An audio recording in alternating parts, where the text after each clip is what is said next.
আসসালামু আলাইকুম। আজকে চলে আসলাম নতুন ভিডিও নিয়ে। ভিডিওতে আজকে দেখাবো আমি আমার আর্টের জন্য কোথা থেকে জিনিসগুলো কিনতে গেলাম। ফার্স্টে আমরা নিউ মার্কেট চলে গিয়েছি।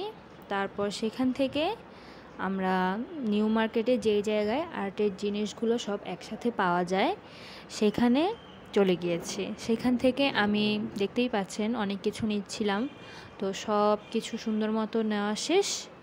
কী নিয়েছি এগুলো পরে আপনাদের সাথে শেয়ার করব। এখন দেখুন সব কিছু নিচ্ছি। তো এই দোকানে কেনাকাটা শেষ, আরেকটা দোকানে চলে গেলাম, সেখানে আমি আরও কিছু কিনছিলাম। আর এইটা হচ্ছে একটু সুপার শপের মতো, আসলে যারা আর্ট করে তাদের জন্য এ ধরনের দোকানগুলো দেখতে খুবই সুন্দর লাগে, তাদের চোখে খুব সুন্দর দেখায়, এমনিতেও দেখতে জায়গাগুলো খুব সুন্দর। তো আমরা আসলে বেশি ঘোরাঘুরি করিনি, তবে যা করেছি সবগুলোর ছোট ছোট ভিডিও নিয়ে রাখাও সম্ভব হয়নি, কারণ ওইখানে প্রচুর ভিড় হয়।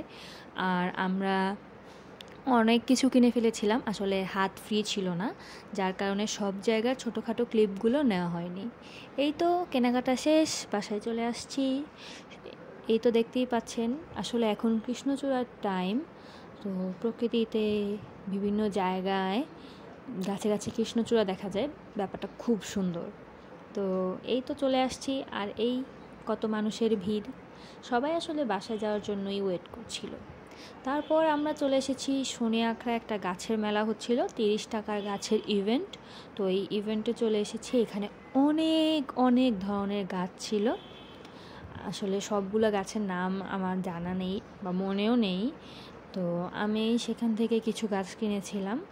তো গাছ টাছ কিনা শেষ করে তারপর চলে এসেছি, এই তো রিক্সা দিয়ে হচ্ছে, এখানে একটা অনেক বড় নার্সারি আছে, এটার পাশ দিয়ে রিক্সা দিয়ে বাসায় চলে যাচ্ছিলাম। তো আজকের ভিডিওটা এই পর্যন্তই। আর কি কি কিনলাম না কিনলাম, আর আমার আর্টের জিনিসগুলো আমি কীভাবে অর্গানাইজ করে রাখি, তারপর সেদিন আমি কি কি কিনেছিলাম, সে সব কিছুই আপনাদের সাথে শেয়ার করব আরেকটা ভিডিওতে। সে পর্যন্ত ভালো থাকবেন, সুস্থ থাকবেন, সবাইকে ধন্যবাদ। এতক্ষণ যদি ভিডিওটি দেখে থাকেন একটা লাইক করে যাবেন, ভালো লাগলে আমার চ্যানেলটি সাবস্ক্রাইব করে রাখবেন, যাতে আমার সমস্ত ভিডিওগুলো আপনারা দেখতে পারেন সবার আগে। তো আসি, আল্লাহ হাফেজ।